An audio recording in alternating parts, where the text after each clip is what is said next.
Like, is your message reaching your ideal avatar and is it resonating with them? Yes. So that's actually a co-creative experience. You need their feedback and their input to know if you're speaking about their problems and their needs and their desires.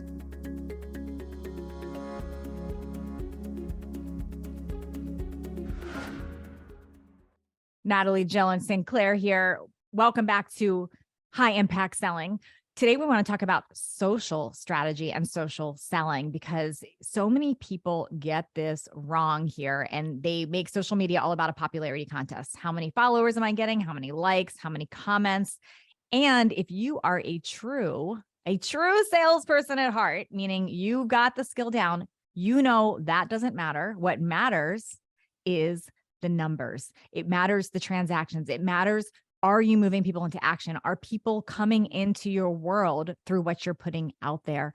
This is key. And I don't teach social media. This is not what I do. This is not what Sinclair does. However, people will ask me all the time, how did you grow your social media? How did you do it? What was the trick? How did you do it?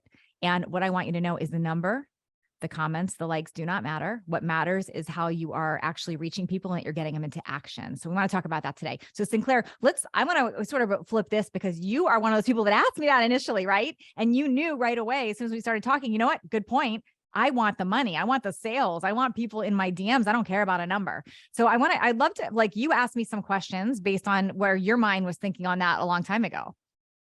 Well, what's funny to me is that you and I have created this realm of expertise from two totally different tracks, right? So you have this, these really sexy out-facing numbers, like 500,000 followers. That's no joke, and that's clearly an investment of your time and expertise and creativity. And so I was really curious how that was doing for you, And it was so fun to hear you talk about and unpack like why that's really. And those really are vanity metrics, Yes, totally vanity. And in fact, I've noticed the greater my numbers are, the less I actually reach the person I want to reach.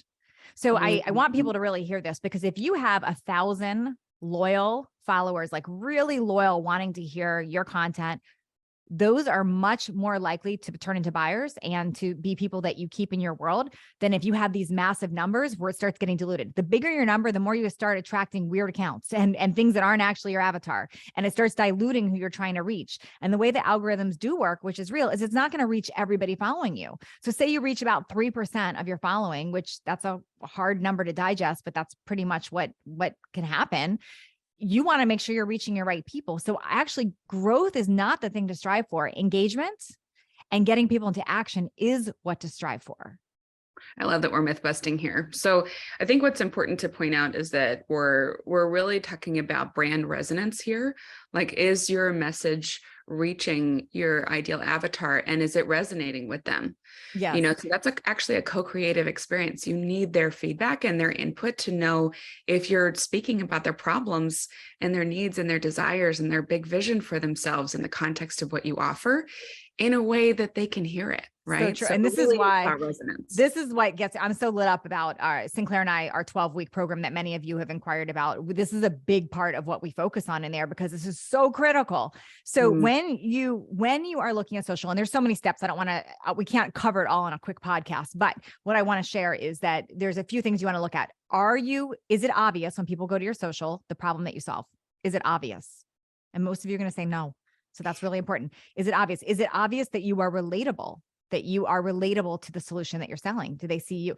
Is it obvious that you're an authority on it? And authority does not mean just, I have these credentials. Authority means you walk the walk. Like if you are talking health, are you representing that? Are you sharing testimonials? Are you sharing things that represent that you're knowledgeable there, not just putting your credentials? Right. If you are Equal teaching, parts approachable and credible, right? Yes. Yes. So you want to be, and you want to also pay attention to the feeling that people get when they land on your page. So for instance, if you land on anyone's page, start noticing how you feel. Do you feel jealous and angry? Do you feel less than? That's not a good sign. Those are not how you want people to feel when they come to your page. Do you want people to feel how you want them to feel? So for instance, I'll tell you on my main page that's about health and midlife and thriving in midlife, what I share is comedy and things that are relatable to midlife, anything relatable to midlife. And I want people to laugh and feel good and feel empowered there, not like have resentment or not feel good. Right. Sinclair and I, our sales page that we share, our sales Instagram. We want you to be able to go there and laugh with us and learn little tidbits and feel empowered. So pay attention on your social to, are you drawing the right avatar in? Are you relatable? Are you Right. actually getting them to feel what you want them to feel? And are you getting them into action from there? So critical.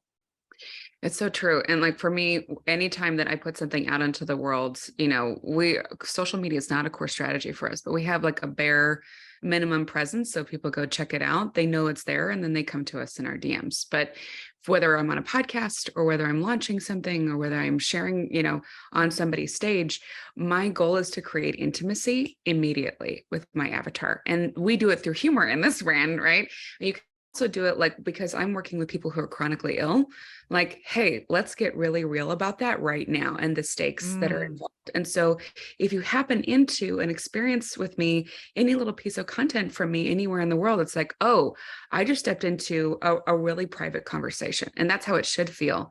It's how I first got my first $75,000 package, because the woman was listening to me on a tiny podcast. Somehow it happened. Wow. It popped up on SEO and she was like, I knew you were talking right to me. So good. So Yeah. moral of the story is be relatable. Make sure you are addressing the feelings that people are going to feel when they land on your page. Focus on getting people into action versus getting a number. That's really important. And stop looking at other people and comparing. That's really a thing we didn't even really jump into, but everyone's unique. If you look at the top accounts that are really producing money, I don't mean top number wise. The top number is like aesthetics. I mean, top number, like actually generating income from their social. Look at, they're all unique. They're not copying somebody else. They're doing their own unique way, which is really important. And if you are interested in more on how we teach this and do a deep dive, then you'll want to definitely apply for our 12-week program below. We've got an application process. You'll see a link, and we would love to see if you're a candidate for that.